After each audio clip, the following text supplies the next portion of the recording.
বিশেষ বিজ্ঞপ্তি, আমাদের চ্যানেল থাউজেন্ডসে সাবস্ক্রাইব করুন।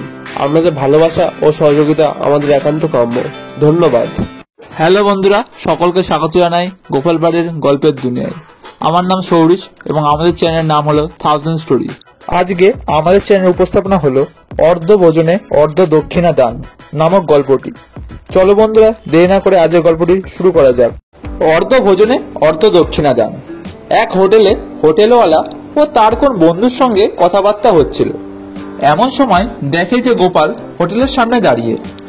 ওই বন্ধুটি হোটেলের বন্ধুকে বলল, ওই লোকটাকে জব্দ করতে পারবে? হোটেলওয়ালি বলল, এ এমন কি? রাস্তায় হোটেলের সামনে দাঁড়িয়ে গোপাল এক বন্ধুর জন্য অপেক্ষা করছিল। হোটেলে মাংস রান্না হচ্ছে। হঠাৎ হোটেলওয়ালা গোপালকে জব্দ করার জন্য ছুটে এসে তাকে বলল, মশাই, দাঁড়িয়ে দাঁড়িয়ে মাংসের গন্ধ শুকছেন, নিশ্চয়ই দান দিন শীঘ্রই। গোপাল তো অবাক। কতক্ষণ পর বিস্ময়টা কাটিয়ে উঠে বলল, তোমার মাংসের গন্ধ শুকবার জন্য আমি এখানে দাঁড়াইনি, দাঁড়িয়েছি এক বন্ধুর জন্য, অপেক্ষা করছি ওর দরকারের জন্য। রাস্তাটা তো তোমার হোটেলের ইজারার মহল নয়, রাস্তাটা সরকারের, অতএব তোমার বলার কিছু নেই। হোটেলওয়ালা ঝাঁঝের সঙ্গে বলল, তাতে কি হয়েছে? ঘানের অর্ধভোজন, গন্ধ শুকলে অর্ধেক খাওয়া হলো। এক ডিশ মাংসের দাম 8 আনা, তার অর্ধেক 4 আনা আপনাকে দিতে হবে।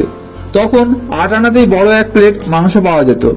গোপাল 4 আনার একটি সিকি পকেট থেকে বার করে হোটেলওয়ালার কানে কাছে ঠং ঠং করে বাজালে বার কত। তারপর আবার সেটিকে পকেটে রেখে দিয়ে বললে, ঘ্রাণে যদি অর্ধেক খাওয়া হয় তবে শোভনেও অর্ধেক পাওয়া হয়েছে। পয়সার বাদ দিয়ে শুনেছ, গন্ধ শোকার সঠিক দাম পাওয়া হয়েছে তোমার। কথা কাটাকাটি শুনে সেখানে যেসব পথচারী দাঁড়িয়ে ভিড় করেছিলেন তারা হেসে উঠল হো হো করে।